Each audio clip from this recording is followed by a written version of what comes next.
Hello and welcome to Future of the Business World.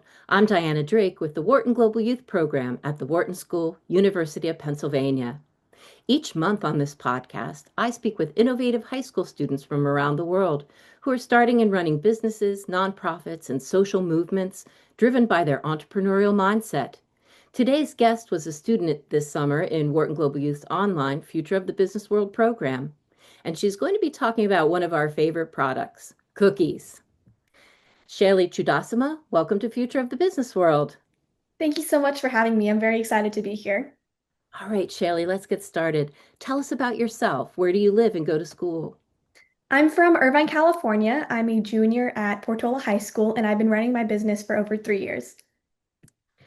We have discussed all types of products through the years on Future of the Business World, from apps to nutritional gummies, and sweet baked treats are always a popular source of entrepreneurial energy. I understand that your product, the macaron, can be tricky to make. Can you tell us what it is exactly and then how it's done? Of course. So a macaron is a delicate French dessert made of two light and crispy meringue cookies that have like a very soft center. And sandwiched between them is a filling that gives it its flavor, usually a ganache or buttercream. They are often confused with macaroons, which are more dense, lumpy cookies made of shredded coconut. But these ones are definitely tricky to make because it requires a very precise balance of almond flour, granulated sugar, powdered sugar, and egg whites. And it's especially tricky because the base of the macaron is a meringue, which is very, very sensitive to temperature and humidity. And a different meringue can completely change the texture of your macaron. When I first started baking macarons, it took me nearly an entire day to get a batch done. But now I can make a perfect macaron batch of 2 dozen within 2 hours, including making the buttercream, making the filling, and preparing them and packaging them. Wow, you have become quite an expert at this, but I need even more of a visual here. Maybe it's because I love cookies. So you create a new specialty flavor each month, am I right? What are a few of your flavors and your top sellers? Yes, of course. So this month, to celebrate the Indian festival of Diwali, my flavor is kulfi, which is based off of a traditional Indian dessert made of cardamom, saffron, and almonds. Last month, my flavor of the month was honey, to celebrate the transition into the fall spirit. Generally, I think one of my biggest successes is having unique flavors and unique flavor combinations. One of my best sellers is passion fruit, which is my favorite and my mom's favorite. But my classics are also very popular, including chocolate peanut butter, which is another one of my best sellers. I saw them on the website and they absolutely are beautiful. Thank So you. excellent. What is your target market here? I would guess that not many high school students are buying these fancy cookies. So what exactly, who are you reaching out to? So for individual sales, most of my target market is adults in my local community, as well as people that are connected through the hospital that my parents work at. My parents' early praise of my business and my early customers got the word out of my business very well. And my primary source of marketing has just been word of mouth marketing. And very soon after I started, I was known as the macaron girl, and my sales started increasing exponentially. I also sell at local marketplaces and community events. And when I go to these events, high school students are a big part of my sales because they're always interested in trying my desserts. But a lot of my bulk orders and large orders and sales where customers contact me directly, those come from adults in my community. All right. Yeah. So this whole time we've been talking about cookies because we dove right into that sweet treat, but we didn't even mention the name of your business. So your business is called La Cherie, correct? Yes. Yes. Yes. And so you did just talk a little bit about this, but it's not easy to go from your kitchen to actually baking for a wedding or a birthday party and in bulk. So can you talk a little bit about how this love of baking evolved into a business? Yeah, so over the pandemic, my mom was the one who taught me how to bake. We would be experimenting with new desserts in the kitchen and just trying out little things for fun. On the day that I decided to make macarons, I didn't realize how hard it was to make because the first time I made it, it turned out perfectly. And my mom tried them and she was very surprised, like, how did you get this so well in the first time? So I made another batch and she took it to a like communal event where some friends tried. And then a friend of a friend was asking where she bought these from. And that one little comment inspired me to think like, oh, I should start selling these and create this into an actual business. And then eventually that same person ended up placing an order for her wedding. And that was my first big order that has really taken off my business. And now I really focus on like larger events, corporate events, birthday parties, baby showers, all that kind of stuff. And how many do you have to bake for a wedding or one of those larger orders? So it depends on what the customer is looking at. For things like a baby shower, for example, about 3 to 5 dozen. Like baby showers, community parties, and events like that, 3 to 5 dozen is typically the amount. For larger corporate events, I've gotten orders up to 10 dozen, which are just that's over 100 macarons. But it's always very exciting to be able to be like, wow, I've got this much inventory and this is all going to someone's big event. And it's very special to me to know that someone who's celebrating a big moment of their life, they want my desserts to be there, and it's very gratifying. Yeah, yeah. Describe your most recent La Cherie order and how it came together. So my most recent order was placed for a celebration of Diwali, which is coming up this week. It's an Indian celebration of the Indian New Year, and this person in my community, they reached out to me and they're throwing together a party in a family gathering for the holiday.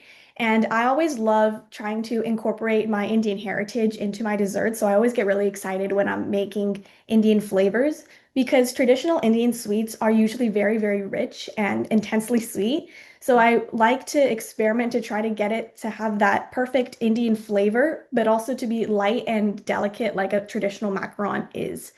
So I just finished preparing the 5 dozen order. The flavors were inspired by things like rose and saffron and cardamom, and almond and pistachio, which are very traditional Indian flavors. Oh, that sounds fantastic. So again, a very big order, and I'm always curious about balancing business schedules. How do you do it? How do you go to school and do business? And I think I heard you say you were in sports. And so, there's just a lot of things that you have to juggle. How are you able to do all of this? And do you have help running it? Yeah, so I am in a sport. I'm on the tennis team at my school. When I first took on this venture, my mom prefaced it with only do it if you can manage it yourself without compromising schoolwork. So I've always made sure that I create a good balance between this business and my schoolwork. Most of the time, it's just creating a long list of planners and planning out my week ahead of time. But I have had moments, especially during the holidays, when orders pile up for Christmas and New Year's, but it's also when finals are happening. So there have been times when I make a batch and it doesn't turn out right and I have to scrap it and start over. And after that one experience, I realized from worrying so much that you have to be able to create buffer time and always include extra time because you never want it to last longer than you anticipated. So I'm proud to say that running that crunch on time has never happened again. And I've learned from my lesson. But if I'm really, really in a bind, my mom is always the one to help me out and just even drive me to deliver my orders or make the boxes for me to package. She's always been there for me. So it really is a family business too. Let's talk business for a minute. Will you share details of your pricing strategy for your business and actually how much you've generated in sales and profits since you first started taking on clients? And I'd really love to know how you manage the financial aspect of your business. Of course. So when I first started, I was just very focused on like I was excited that I was making money and I was very focused on just making good macarons. But I didn't realize until a couple months in that I have to keep track of not only my ingredients, but the elements of my business that people don't generally think of that's going into their cost, like gas prices for going out to deliver the orders because I do free delivery on my first order for people in my community as well as fixed assets like my stand mixer and my silicone sheets, which I've had before I started the business. But now I primarily use it for my business, so I've put that into my cost. Once I understood how important finance was, I completely reshaped how I ran my business. I sat down and I learned for about a week how the ins and outs of Google Sheets, which has been a savior for me. It's been the way I've been tracking my revenue, profits, expenses since I first started. I highly, highly recommend it because it creates formulas and setups for you that allows you to keep track of your expenses without having to keep all the numbers in your mind. You just have it there in front of you.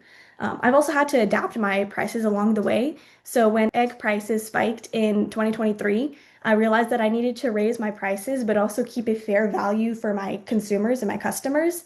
So overall, I think I've increased my prices about 27% since I started. But I've also found ways to decrease my prices and keep my margins stable along the way. For example, I have an organic passion fruit vine in my backyard. So I we get about like a couple dozen passion fruit every year, and I end up using those most of the time for passion fruit orders, which again is one of my most popular flavors. Um, my first year, my profit margin was around 23% because I completely underestimated the value of my fixed assets and the initial costs that go into running a business. Since then, I've refined my process. I've gotten a batch to take me from a day to only 2 hours to make, and I've lowered my production cost around 30%. And now I'm proud to say that my gross margin is 82%. So since my first year, I've been making profit since my first year, but my sales since then have tripled from year one to year two, and they continue to grow exponentially. I think for generally my orders, 30% comes from large orders for big events, and my average order size is around 3 dozen macarons. Amazing. Um, so you also have a subscription service, am I right about that? Can you talk a little bit about how that works and whether or not Yeah. it's been successful for you? So I just launched my subscription service this summer, so it's been very, very new. Each month, subscribers will receive my flavor of the month in either a pack of 12 or a pack of six, depending on whether they choose the gold box subscription or the silver box subscription. Since it's still very, very new, it hasn't fully taken off yet, but I see it as a great opportunity to build consistency and connect with my loyal customers because as of now, about 35% of my customers are repeat buyers. So I'm looking for ways to structure the business around my consumers' patterns and give people who already love my macarons an easy way to enjoy them regularly. And so do you have people buying into the subscription service? Not quite yet, but I'm Okay. looking to expand that and get out to more people to really increase my subscription service. And do you have some marketing that you do on social media as well for that type of new element to your business? Yeah, so social media, my parents actually are very they didn't let me use social media when I was first starting. So my social media platform is also very, very new. But I consider it a huge success for myself that I've been able to grow my business this much completely organically. It's all been completely word of mouth. Some other marketing strategies I've used is when I have a new flavor of the month, or even when I open my subscription service, I would create flyers and I would post them on community group threads to reach out to most of my target market because a lot of adults that are buying from me, they're more on their community group threads than they are on social media. So I found that to be an even bigger success than my social media platform. All right, so you had to pivot there, like Yes. any good entrepreneur. So, what does it mean to you to be a profit generating entrepreneur? How has that changed your perspective on even personal money management? So I started this business when I was only 13. So I was just excited that I was making money in the first place. But I didn't completely understand the idea of having a profit versus having just revenue coming in. I started to learn that what you put out is what you get back in.